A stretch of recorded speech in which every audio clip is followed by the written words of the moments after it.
أعوذ بالله من الشيطان اللعين الرجيم بسم الله الرحمن الرحيم والحمد لله رب العالمين وصلى الله على محمد وآل محمد الأئمة والمهديين وسلم تسليما السلام عليكم ورحمة الله وبركاته. Merci de me rejoindre.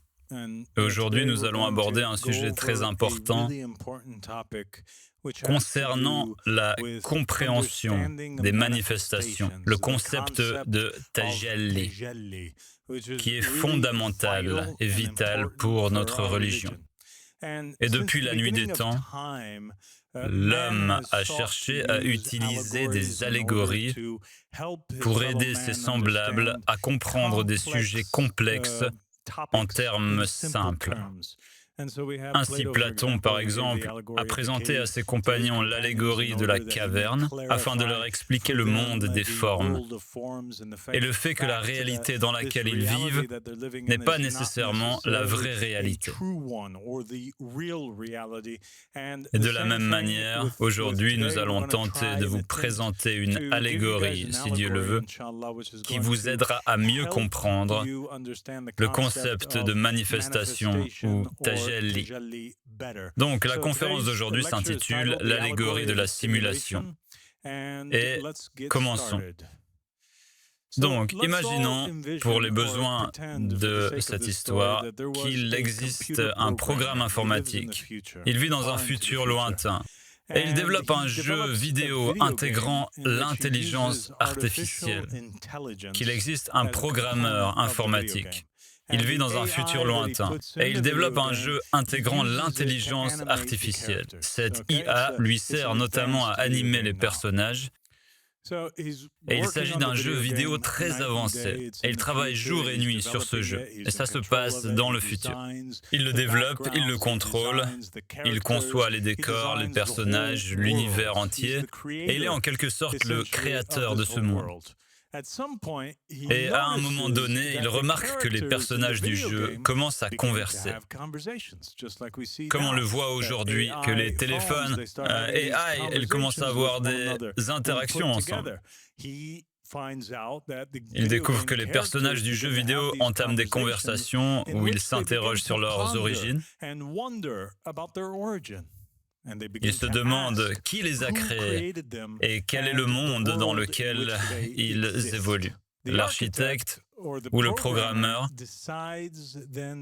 décide alors d'entrer dans la simulation pour répondre à leurs questions. Et il est fasciné par leur intelligence et il souhaite interagir avec eux. Il les observe, il est fasciné, il ignorait que l'IA évoluerait ainsi, que son intégration à son jeu vidéo aboutirait à un tel résultat. Dès qu'il entre dans la simulation et qu'il commence à dialoguer avec eux, il comprend que les convaincre est bien plus complexe qu'il ne l'avait imaginé. Il enfile son casque de réalité virtuelle et il incarne un personnage du jeu. Les autres personnages ont du mal à croire qu'ils ont été créés par quelqu'un qui leur ressemble tant. Et il leur explique « Hé les gars, je suis l'architecte de cet endroit », mais ils refusent d'y croire. L'architecte tente de leur expliquer qu'il n'est qu'une manifestation de lui-même au sein du jeu et que cet avatar n'est pas son essence, mais plutôt il est un messager, une voix de l'architecte. Et c'est le résultat. Certains tentent de l'attaquer ou de le tuer, tandis que d'autres croient en lui, le défendent, ou qui sont effrayés, intimidés ou alors convaincus par lui.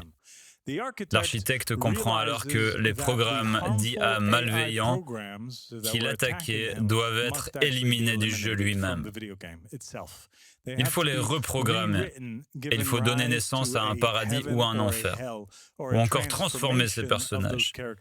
Ces programmes se codent au sein du système. Comment l'architecte se fait-il connaître dans le jeu? Par la manifestation. Et c'est là le concept même de manifestation. C'est très proche, en fait, de la manière dont Allah subhanahu wa ta'ala interagit avec nous. Nous savons, grâce au livre du monothéisme et aux conférences précédentes, qu'il y a cette réalité de Dieu, le Huwa, le Lui. Qu'est-ce qu'il est vraiment? Et pour que la création puisse le connaître, il doit se manifester sous une forme visible, compréhensible et intelligible. Il revêt ses attributs comme un manteau, le très miséricordieux, le très généreux. Il se manifeste ensuite dans le monde de la création en tant que le calife parfait ou en tant que Mohammed ou encore à travers les prophètes et les messagers. Dans l'allégorie du concepteur de jeux vidéo, le même phénomène se produit. L'âme de l'architecte, qui constitue l'essence même de son être, est présente dans le monde réel, mais elle nous est voilée. Et il est en réalité incarné dans un corps, dissimulé derrière un programme informatique et doit se manifester sous forme d'avatar dans le monde de la création, dans le monde du jeu vidéo. S'il y avait des personnages du jeu vidéo qui cherchaient à interagir directement avec l'architecte sans que celui-ci ne se manifeste dans le jeu, cela serait impossible. Jamais, même en 1 million d'années, il ne pourrait le reconnaître ni nouer la moindre relation avec lui autrement. Le meilleur moyen est qu'il se manifeste réellement et entre dans ce monde. De même que l'architecte se manifeste au sein de sa propre création, Dieu se manifeste au sein de la sienne, afin de lui parler comme à l'une de ses créatures. L'avatar par lequel l'architecte s'exprime est lui-même une création du jeu. Il n'y a aucune différence entre son avatar et n'importe quel autre personnage. Il a créé cet avatar, il l'a programmé, tout comme il a programmé chaque objet, chaque arbre, chaque personnage du jeu. Et ce n'est pas l'essence de l'architecte. Il en va de même pour Dieu. D'accord? La mission et le but du jeu sont de trouver et de reconnaître l'architecte qui s'y trouve. C'est précisément ce que prêche et enseigne le Haft. C'est l'essence même du Haft Sharif. Il s'agit du fait que telle est notre mission. Bien, examinons la doctrine du Haft. Selon le Haft, le but est que les joueurs, dans la réalité simulée, reconnaissent le joueur divin ou l'architecte du jeu vidéo, qui est lui-même voilé et qui contrôle un joueur au sein du jeu. Les joueurs ne peuvent connaître directement l'architecte, et par conséquent, le seul moyen pour les personnages du jeu de connaître Dieu est de connaître le joueur principal, ou l'avatar, contrôlé par l'architecte, celui qui possède les codes maîtres du jeu. Ainsi, l'architecte, ou Dieu, ou le Dieu du jeu vidéo, se révèle en se manifestant au sein même de son jeu. Et il serait quelque peu inconcevable d'imaginer qu'il puisse exister de nos jours quelqu'un qui, pour reprendre cette allégorie ou cet exemple, ne joue pas à son propre jeu. Or, que dit Al-Haft Sharif? Al-Haft Sharif rapporte que l'imam as-Sadiq alayhi salam a dit: Ô Mufaddal, à chaque époque, le croyant n'a pas de but précis. Absolument. Vous n'avez aucun but dans ce jeu vidéo tant que vous ne connaissez pas Allah subhanahu wa ta'ala et ses portes et ses voiles. Ainsi, toute créature n'a d'autre raison d'être que celle-ci. Lorsque vous apprenez à connaître Dieu, ses portes et ses voiles, alors vous pouvez révéler votre raison d'être en la recevant de Dieu dans la création. Alors il a atteint la perfection dans la connaissance et le degré des justes et des reconnaissants, et il se reposait des chaînes et des entraves. Nous remarquons ici un ajout intéressant. Il ne s'agit pas seulement de connaître Allah, mais aussi de connaître ses portes et ses voiles. Et qu'est-ce que cela signifie? Nous allons l'explorer ce soir. Connaître l'imam, c'est connaître Allah. Mais qu'en est-il des voiles et des portes? Les 40. 40 hommes. Une autre partie de l'Hafd al-Sharif fait référence à cette notion de 40 hommes. Al-Mufaddal ibn Omar demande à l'imam Sadiq combien de chiites et de compagnons accompagnaient Amir al-Mu'minin Ali ibn Abi Talib alayhi salam du temps de Omar ibn al-Khattab la'natullah alayh. L'imam Sadiq alayhi salam dit il avait avec lui 40 hommes parmi les unitariens. Alors, il est crucial de souligner l'importance de ce terme car il n'emploie pas le mot monothéiste ou le mot croyant ou musulman ou mu'minin, mais bien muwahhidin. Il s'agit d'un terme tout à fait différent, unitarien. L'imam Sadiq précise qu'il en avait donc 40 unitariens et rapprochés d'Allah, comme c'est le cas pour tous les imams. Et c'est très intéressant aussi car nous savons que cette darwa a commencé par l'histoire des 40, les 40 qui étaient avec l'imam Ahmed al-Hassan alayhi salam, qui était avec l'imam al-Mahdi alayhi salam. L'imam Sadiq confirme ici l'idée qu'il doit y en avoir 40 avec chaque imam. Al-Mufaddal demande « Ces 40 hommes sont-ils une seule et même entité?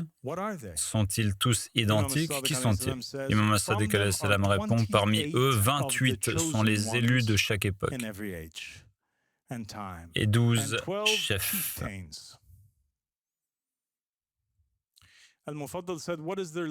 Al-Mufaddal poursuit « Quelle est leur limite » L'imam Sadiq alayhi salam répond « C'est par eux que naissent les prophètes. »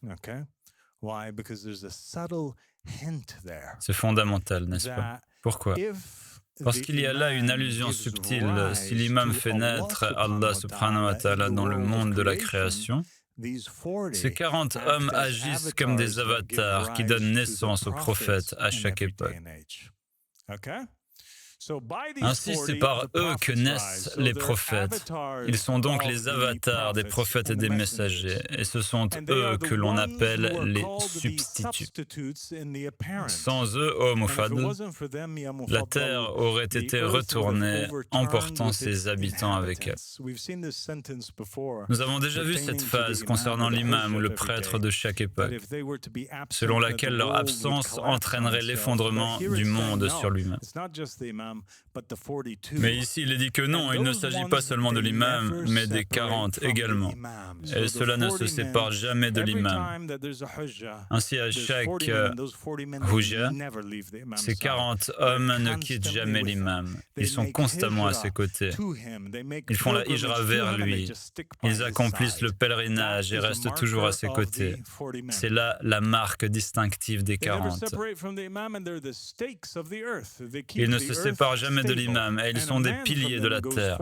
Ils assurent la stabilité de la terre. Et l'un d'eux parcourt le pays un jour d'est en ouest, puis d'ouest en est. L'imam leur confère des capacités spéciales et les envoie accomplir des missions particulières. Ils sont les voiles et leurs portes. D'accord? Vous vous souvenez quand il était dit que nous devons connaître Allah, ses voiles et ses portes? Eh bien, nous comprenons maintenant qu'Allah est l'imam et que les voiles et les portes représentent les 40 compagnons qui l'accompagnent. Selon l'imam Sadiq alayhi salam, cela fait partie intégrante de notre religion. Il est essentiel de connaître ces 40 compagnons. Et par eux, Allah éloigne les malheurs des habitants de la terre. Ils sont une bénédiction vivante. Dieu ne punit pas une nation tant qu'il demeure sur son territoire. Al-Mufaddal a dit, et ces 40 ne sont ni plus nombreux ni moins nombreux. L'imam as-Sadiq alayhi salam a répondu, ils ne sont ni plus nombreux ni moins nombreux.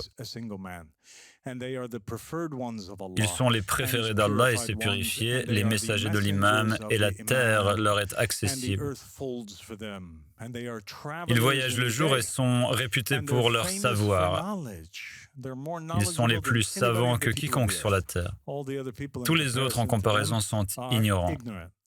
Nul parmi les gens de science et de connaissance ne possède ce qu'ils ont. Ils ont acquis ce qu'ils ont par leurs œuvres et sans rancune. Ils n'éprouvent ni envie, ni jalousie, ni rancune, ni haine envers leurs frères et sœurs croyants. Ils n'ont que de l'amour. Et ils ont obtenu ce qu'ils ont obtenu par leurs bonnes actions. Alors Allah leur a accordé les œuvres apparentes de la patience et ils n'ont plus besoin de manger ni de boire, ni de se soucier des choses de ce monde. Et ce concept de personnes n'ayant plus besoin de manger ni de boire est par ailleurs un sujet fascinant, et nous lui consacrerons une conférence complète, ainsi qu'à sa signification. Ils ne se soucient plus des choses de ce monde et ils se sont tournés volontairement vers le service du tout miséricordieux. Ces personnes de leur propre chef ont décidé d'être différentes des autres. Les autres veulent poursuivre leurs activités, obtenir leur diplôme, travailler, fonder une famille, etc. Ces gens, elles, ont tout quitté pour servir uniquement Dieu, le tout miséricordieux, en raison de la connaissance véritable et de l'affirmation de la divinité et de l'unicité de l'unique, de l'éternel, du Très-Haut. Ce sont de véritables monothéistes. Al-Mufaddal dit, « Et les vois-tu, ô maître, chaque jour ?» C'est 40. Il répondit, « Oui, ô Mufaddal, je les vois et je les envoie aux horizons vers les nations. Ce sont des voyageurs et ce sont nos préférés et les préférés des croyants. » Al-Mufaddal a dit, « Louange à Allah qui m'a guidé vers eux et je l'ai imploré de nous accorder la grâce de les rencontrer. Il est grand et puissant, à lui la louange éternelle et la paix et la fin. » Ceci est également intéressant car cela recoupe en quelque sorte le hadith que nous avons étudié lors d'une conférence précédente où la définition de Nasibi désignait celui qui ne haïssait pas l'imam mais qui haïssait en réalité ses compagnons. Donc l'imam exige le fait que vous ne pouvez pas haïr ces personnes mais tu dois en vérité les connaître. Et Mufaddal dit Alhamdulillahi Rabbil Alamin. Voici donc une sorte de schéma, une répartition des 40 hommes. Ils forment deux cercles autour de l'imam. D'un côté, les chefs, appelés nuqaba en arabe, et de l'autre, les élus ou les nobles, qui constituent le cercle extérieur. 28 et 12 pour les nuqaba, 12 nuqaba et 28 nujaba forment donc 40 hommes. Dieu se voile dans la création à travers un homme, mais l'homme se voile également dans la création à travers ces 40 hommes. Ces 40 hommes sont les portes, les voiles de l'imam qui est lui-même un voile de Dieu. Ok? Et c'est un rang et un concept très important. Messagers de la création. C'est ainsi qu'ils étaient décrits. Nous avons ici dans un hadith particulier, également dans Al-Hafta Sharif, Aba Abdullah alayhi salam, alors qu'il était assis, il lui a été dit par Ishaq ibn Ammar, « Ô maître, je te demande par celui qui a l'alliance des savants, d'informer les gens et de ne pas te retenir, de me parler de ce que je te demande. » L'imam as-Sadiq alayhi salam dit alors, interrogez-le sur ce que vous voulez. Il dit, ô maître, sa parole dit, chaque jour il est impliqué dans une affaire. Que cela signifie-t-il? Ce verset. Quels sont ces voiles dans les affaires dont il parle? L'imam as-Sadiq alayhi salam répondit, nous les imams sommes ces voiles. Nous sommes les voiles de Dieu. Et en vérité, parmi nous, il y a ces messagers pour toute la création. Aussi longtemps qu'Allah a besoin de sa création, et en vérité, parmi nous, il y a ces messagers pour toute sa création. Aussi longtemps qu'Allah a besoin de sa création, et s'il veut la destruction de sa création, il nous élève vers lui. Et s'il veut créer une nouvelle création, nous sommes les premiers envoyés, et nous sommes les gardiens de cette création. Donc, toute cette notion que l'on retrouve dans l'Ancien Testament, dans les anciennes histoires des prophètes et des messagers, selon lesquels de nombreux prophètes hébreux israélites coexistaient à une époque particulière et agissaient comme guides pour Juda, pour Israël, qu'il y avait d'autres prophètes non hébreux qui existaient à la même époque. Al-Haftar Sharif affirme que cela ne cesse jamais. En réalité, cela se produit à chaque époque. L'imam ou Dieu envoie continuellement au moins 40 messagers, prophètes et guides spirituels à la création.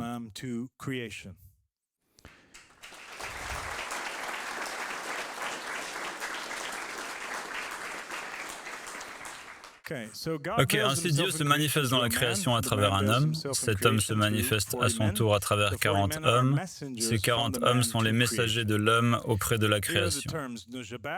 Les 28 sont appelés Nujaba et ils sont aussi désignés à un moment donné comme les Abdel, les substituts.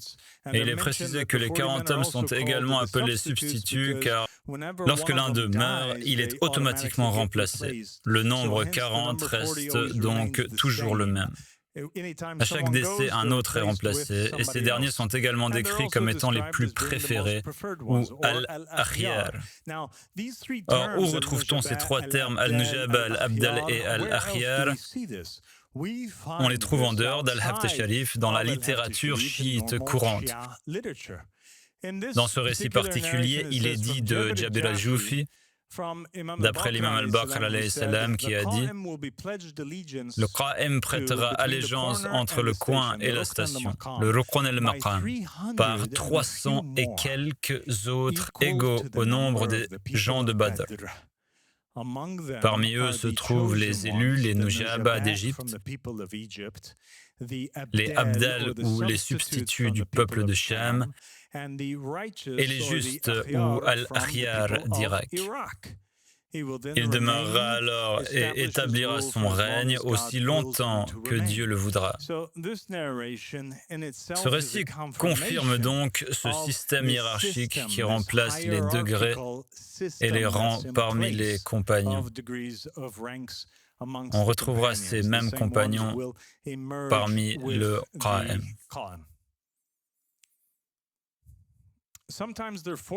Mais on trouve également parfois 40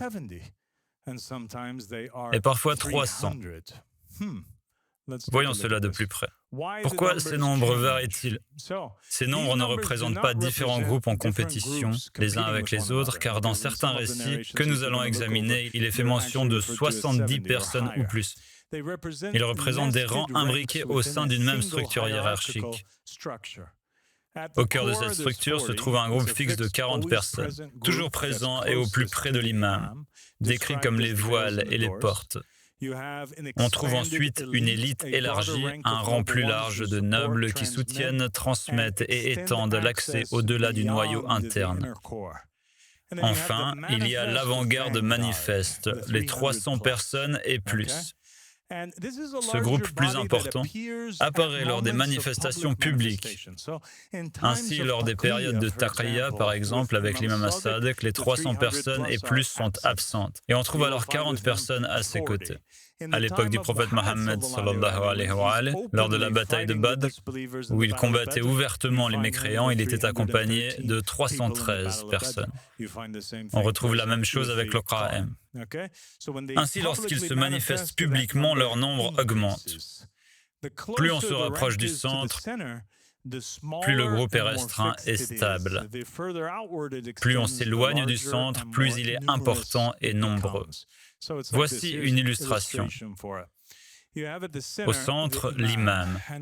Et autour de l'imam, vous trouverez toujours les 12 disciples, les 12 apôtres qui le suivent et l'accompagnent constamment. Et vous avez ensuite un cercle plus large qui entoure les 40. Les 12 disciples sont les 12, mais ils font aussi partie des 40. Et les 40 sont les 40, mais font aussi partie des 70. Et les 70 sont les 70, mais ils font aussi partie des 313. D'accord? Vous avez compris? Très bien. Regardons les 70.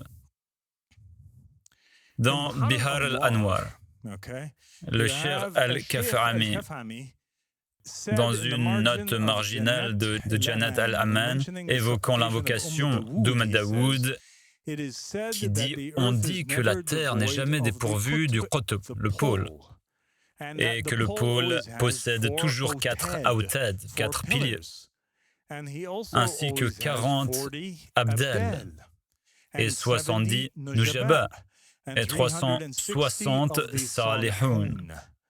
Le qutb et le Mehdi. Et les autad ne sont jamais inférieurs à 4, car le monde est comme une tente, et le Mehdi comme son centre, son pôle central. Ces 4 sont ses cordes. Les autad peuvent être plus de 4, les abdal plus de 40, les nujaba plus de 70 et les salihoun plus de 360. Il semble qu'Al-Khidr et Ilyas fassent partie des autad, car ils sont étroitement liés au cercle du qutb. Quant à la description du autad, ce sont des gens qui ne négligent pas leur Seigneur, pas même un instant. Ils ne retiennent du monde que le nécessaire. Jamais le mal ne sort de leur bouche. L'infaillibilité due à l'oubli ou à l'insouciance ne leur est pas demandée, mais plutôt celle qui les empêche de commettre l'indécence. Cette infaillibilité est exigée des qutb. Quant aux abdal, ils sont au-dessous de ces négligences. L'insouciance peut survenir chez eux, mais ils la corrigent immédiatement par le souvenir. Et ils ne commettent pas de péché intentionnellement. Ainsi, ce cheikh, ce grand cheikh du chiisme, après avoir étudié et examiné tous les récits de Mohammed et de sa famille, il dit « Je pense qu'Al-Khidr et Ilyas appartiennent peut-être à ces autad, mais ce que je vois, je ne peux ni le confirmer ni l'infirmer, c'est qu'il existe des structures et des hiérarchies bien établies. Et il semble y avoir une différence entre eux. Les abdal sont différents des autad, par exemple, et ils sont moins infaillibles qu'eux. Les nujaba sont moins infaillibles que les abdal. Ainsi, les cercles représentent différents degrés d'insouciance, d'oubli et d'infaillibilité, ainsi que la perfection et l'imperfection. Quant aux nujaba, ils sont inférieurs aux abdal. Les salihoun, quant à eux, sont les pieux qui rendent justice. Il peut leur arriver de commettre un péché, mais ils le corrigent en implorant le pardon et en se repentant. Comme le dit Allah subhanahu wa ta'ala, ceux qui craignent Allah lorsqu'une suggestion de Satan les atteint, se souviennent et voient alors clairement.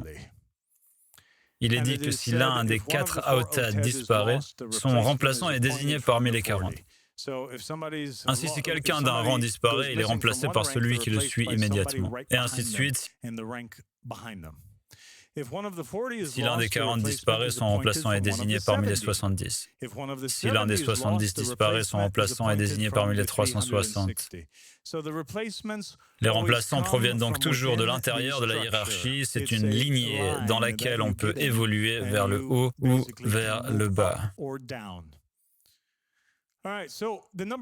Très bien. Alors pourquoi le nombre 70 est-il significatif? Parce qu'on ne le trouve pas seulement dans les récits concernant Mohammed et sa famille, mais aussi parce qu'il s'agit de 70 personnes très importantes avec Moïse. Le Seigneur dit à Moïse « Amène-moi 70 anciens d'Israël reconnus comme chefs et représentants du peuple. » Qu'ils viennent à la tente de la rencontre, et Dieu ordonne donc directement à Moïse de choisir 70 personnes.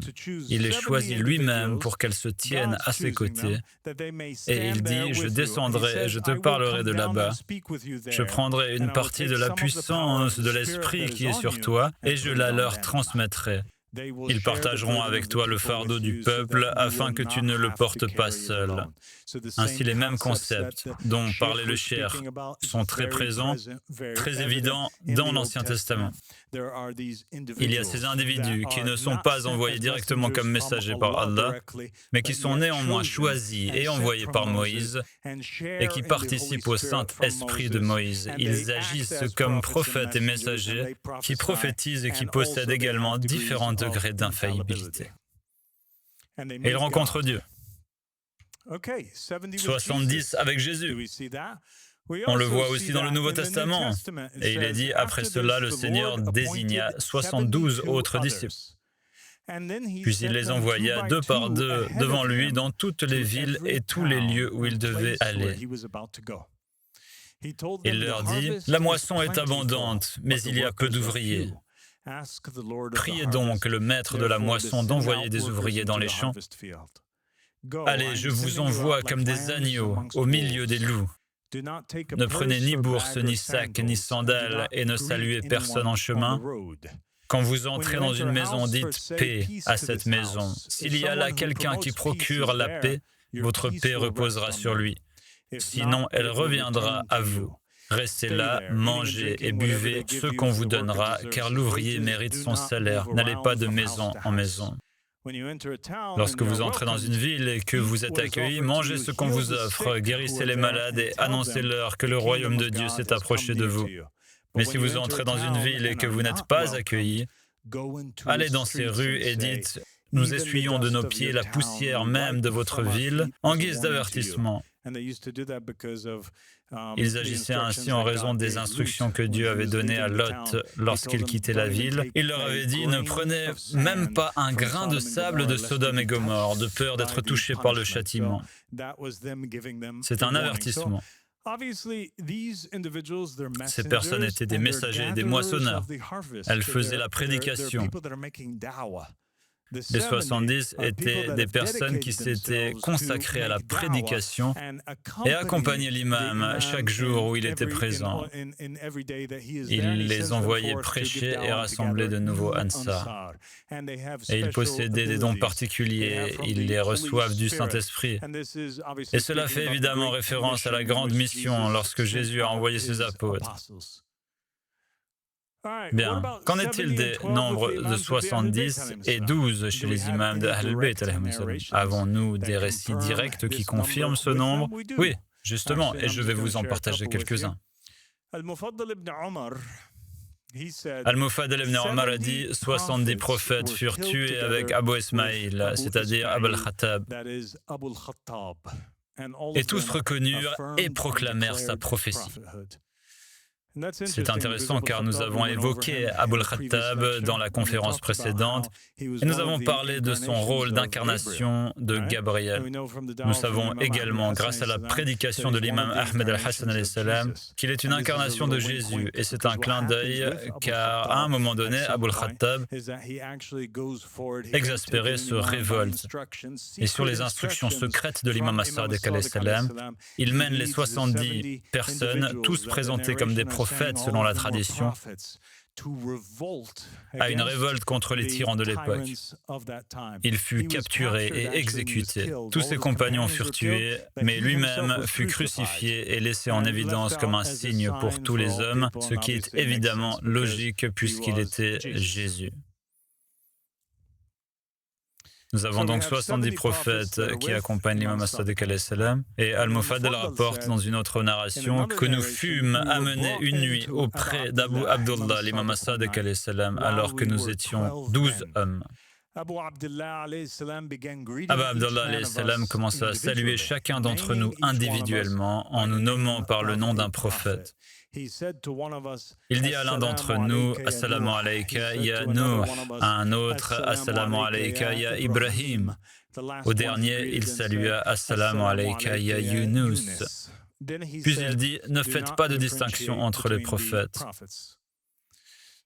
Ainsi, nous voyons que l'imam as-Sadiq alayhi salam avait 12 proches collaborateurs et 70 autres, tous prophètes et messagers. De même que le nombre 70 revient fréquemment, le nombre 12 aussi. Et nous le retrouvons tout au long de la Bible. Il y a 12 fils de Jacob, il y a 12 avec Moïse, il y a 12 apôtres du Christ et il y a 12 imams avec Mohammed sallallahu alayhi wa sallam. Les textes suggèrent que les 12 et les 70 participent à une réalité prophétique et ils parlent à Dieu, portent des noms de prophètes et accomplissent des miracles, envoyés comme messagers des prophètes. Dieu, le Créateur, a toujours été entouré de messagers et il est obligatoire pour les hommes de les reconnaître. Et si cela n'était pas obligatoire, Dieu ne punirait pas, selon Jésus, les habitants des villes qui ne les accueillaient pas. Les hommes doivent donc les connaître, ils ont une autorité sur eux. Et Dieu n'est pas caché par absence, mais parce que la reconnaissance se mérite à travers les voiles qu'il a institués. C'est un point fondamental, très clair dans la Bible et dans les hadiths. Dieu établit ce système. Il a désigné autour de lui des messagers et des prophètes, et pour progresser spirituellement, il faut se conformer au système des voiles. Cela montre que la guidance divine s'exerce toujours par une médiation structurée et non par une exposition directe.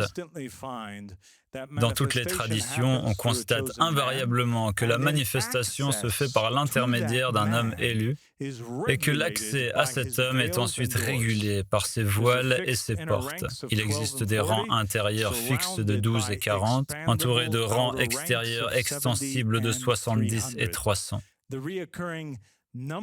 La récurrence de ces nombres ne se contredit pas, ils décrivent des niveaux de proximité, d'autorité et de responsabilité imbriquées. L'allégorie de la simulation éclaire la manière dont la reconnaissance de Dieu est mise à l'épreuve au sein d'un monde voilé.